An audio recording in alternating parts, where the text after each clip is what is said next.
এই হচ্ছে অবস্থা। বাসায় ডাইকে আয় না, পোলাওয়ান ডাকে, আমি ডাকি নাই। আমার মোবাইল ডাটা ট্রান্সফার করে। আমি তো তোমাকে ডাকি নাই।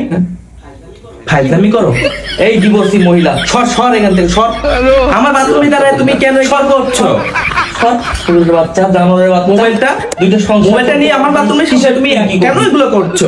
দুইটা ভালো পরিবারের সাথে তুই সংসার করতে পারিস? একদম কথা বলবা না, বাজে কথা আমাকে বলবা না। তুই ভালো ভালো দুইটা পরিবারের সাথে সংসার করতে পারিস? তুমি আমার বাসায় আসছো কেন? কেন আসছো? আমি তোমাকে ডাকছি। স্টুপিড কথাকার। তুই আমার টাকা কেন আসছো? ট্রান্সফার করবি? তুই কেন ট্রান্সফার করবি আমার টাকা? আমার মোবাইল আমি কেন ডাটা ট্রান্সফার করবি? আমি ডাটা ট্রান্সফার জানোয়ার করবো? বাচ্চা, তোর বাসায় এনে কাদের লোক ডাকাস? জানোয়ার বাচ্চা। আমার যা খুশি আমি তাই করবো।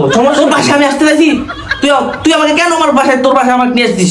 তোর বাসায় আমি আসতে চাইছি, আমার মোবাইল থেকে তুই কেন টাকা ট্রান্সফার করবি? জানোয়ার বাচ্চা। তুই আমার ফোন থেকে আমার ফোনের কাছে ছাড়া তুই ডাটা ট্রান্সফার করে তোর সাংবাদিক মন্ত্রীদের দিবি কেন? তুই মামলা করে কেন মামলা করতেছিস? মামলা ওঠার সময় বলে তুই মামলা কেন উঠাচ্ছিস না? দাঁড়াও, আমি তোমাকে দেখছি। তুই কাদের মহিলাদের ডাকিস? হ্যালো, তুই কি করে তুই আমার ভাইয়া? তুই মামলা উঠাবি উঠাই করে নাটক করিস আমার সামনে, মামলা উঠানোর খেলা করিস। আপনার বাসায় আমরা ডাকিস, তুই আমার সাথে এটা করতে বলছিস, তোর সব কিছু আমাকে শুনতে হয়, তাও তুই মামলা উঠিস না, খেলা হ্যালো আমাকে নিয়ে। ভাইয়া, আপনারা কোথায় যাচ্ছেন? একটু নিউজ করেন। মামুন আসছে আমার বাসায়, দেখেন অনেক ভাঙচুর করছে, আমার সাথে অনেক রাগারাগি খারাপ গালাগালি করছে। আপনারা নিউজ করেন, নিউজ করেন, নিউজ করেন।